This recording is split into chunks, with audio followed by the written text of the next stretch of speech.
Jadidlar kimligini bilmayman-da. Yaxshi. Ha, yana menga biroz qiziqda.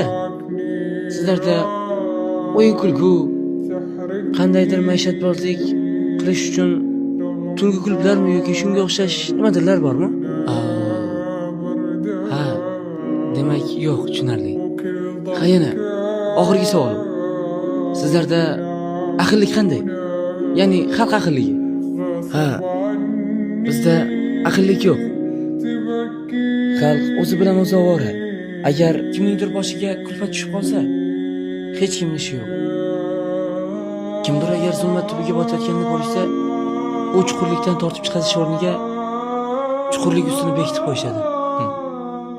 Bizdagi ahillik shunday. Sizlarda-chi? Sizlarda qanday? Ha, bizda agar kimningdir boshiga kulfat tushib qolsa, butun mahalla bilan birga yig'ilib borib, u insonni tushkunlikdan chiqazamiz. Agar kimningdir uyi abgor ahvolga kelib qolgan bo'lsa, hashar yo'li bilan uni qayta tiklaymiz.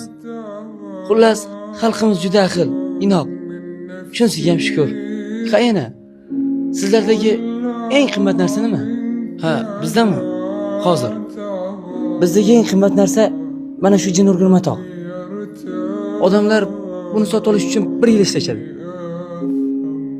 Shu biz uchun eng qimmatli narsa. Bizda eng qimmatli narsa otamdan kelgan xat.